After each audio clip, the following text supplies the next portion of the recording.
O SUS, Sistema Único de Saúde, tem registrado um crescimento acelerado nos casos de dependência relacionada a apostas. Ao mesmo tempo, o Brasil viu uma verdadeira explosão no uso das chamadas bets, plataformas online que permitem apostas em tempo real, principalmente em jogos de futebol.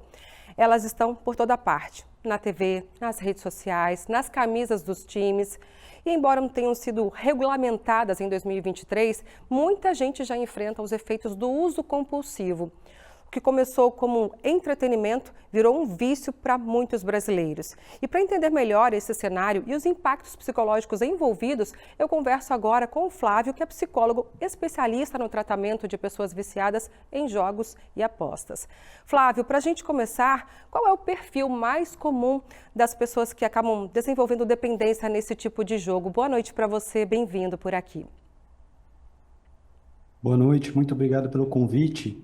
E a gente vê muito nos estudos, né, nos livros, a gente vê muito um perfil de pessoas de 20 anos para até 65 mais.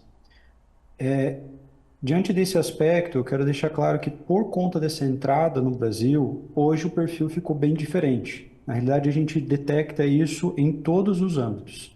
Não interessa o tipo de classe e nem o nível de escolaridade. A gente vê desde pessoas a níveis de classe social baixa a tremendamente alta, pessoas perdendo grandes empresas e grandes negócios a pessoas que perdem, às vezes, economias básicas. O que vemos normalmente, de modo geral, nossos estudos também, são pessoas que às vezes têm uma certa dificuldade com relacionado ao controle financeiro das contas, uma deficiência na parte do córtex pré-frontal e às vezes uma situação de dificuldade nas escolhas com relacionado ao futuro. Isso é um perfil que a gente vê normalmente com relacionado aos apostadores, aos jogadores que acabam desenvolvendo um vício.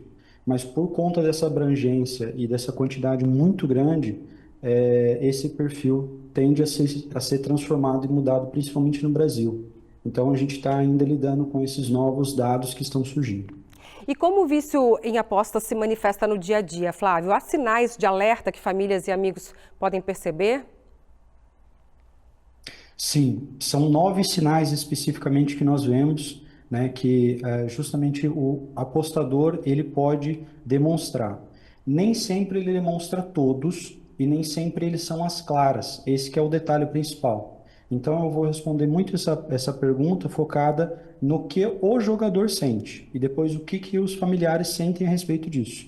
Porque o jogador ele consegue esconder muito bem às vezes esses sintomas. Os primeiros sintomas que a gente observa com o apostador, então o apostador tendo isso, é um aumento dos gastos com os jogos, fica irritável ao abandonar o jogo, é incapaz de abandonar o jogo, já teve tentativas, meios de tentar diminuir ou até mesmo acabar com esse tipo de comportamento, mas não conseguiu. Também é preocupado com o jogo, fica pensando assim, poxa, eu tenho um compromisso tal hora ou tal momento, mas é a hora normalmente que eu jogo e fica pensando muito a respeito disso. Joga quando se sente angustiado e também utiliza às vezes de mentiras e omissões para esconder quando joga ou quanto aposta.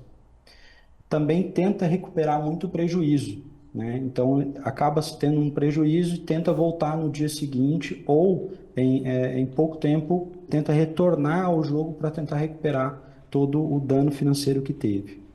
Também a perda de relacionamentos, perda de oportunidades de trabalho e perda, obviamente, de bens significativos na vida de modo geral. Sem falar que também há muito esse sintoma de pedir o dinheiro emprestado, que é o sintoma mais clássico que a gente vê nas famílias acontecendo. Então, esses sintomas todos, o jogador ele consegue literalmente esconder. Agora, o dinheiro emprestado, isso ele não consegue. Ele realmente começa a requisitar de familiares próximos ou distantes, amigos e até agiotas ou instituições financeiras diversas para ele conseguir manter esse hábito. Esse é um dos principais sintomas clássicos. Então, normalmente o apostador ele vai falar assim, surgiu um imprevisto, aconteceu uma conta, ou às vezes a pessoa tem um negócio e ela fala, ó, surgiu uma oportunidade única e eu preciso de um valor X. E é um valor normalmente alto, não é normalmente um valor baixo. Eu preciso desse valor só para resolver ali uma situação e depois eu te pago.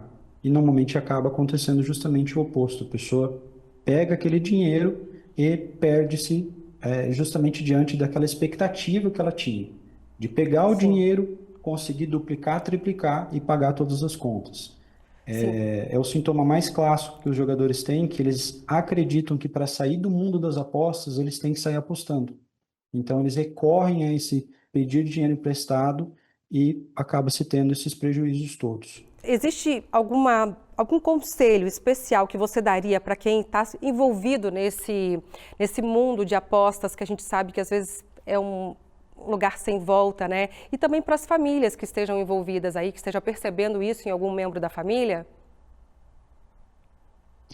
Nós recomendamos muito que as pessoas elas observem a seguinte situação. O jogo de apostas é um vício recente nos nossos estudos. Ele desde 2013, ele foi identificado pela Associação Americana de Psicologia. Então, é literalmente muito recente na ciência os atendimentos e a busca por tratamentos com relacionado a isso. Então, não é algo tão que nós temos já um arcabouço tão completo de atendimento com relacionado a isso. Nós temos um histórico, mais de 40 anos de estudos, mas assim, de atendimento focado com identificação é recente. Ele é um vício comportamental, que ele é diferente do vício de substâncias. Então, há essa divisão de falar assim, é uma coisa só, basta parar de jogar, é só simplesmente parar que você não vai ter dificuldade nenhuma. Na realidade, a gente vê justamente o oposto, a pessoa tendo muita dificuldade de parar com esse comportamento. Então, Certo. ao contrário de um vício de substâncias que a pessoa tem que lidar com a abstinência ou a presença da substância, o vício comportamental não tem isso. Então, existe um pouco essa visão de que assim é só uma frescura ou é só um descontrole temporário, quando na realidade a gente vê justamente acontecendo uma série de coisas. As pessoas perdem bens enormes, riquezas que às vezes a família tinha, justamente por conta ali de meses de jogo ou às vezes algum episódio específico acaba se tendo ali perdas muito profundas que não Verdade. há como recuperar dentro dos jogos. Então a gente vê casos assim de pessoas perdendo sociedades, empresas, casas, bens, É. recursos financeiros que se tinha em questão assim de pouquíssimo tempo, coisas que eles levaram anos, se não heranças, que se perderam com o jogo.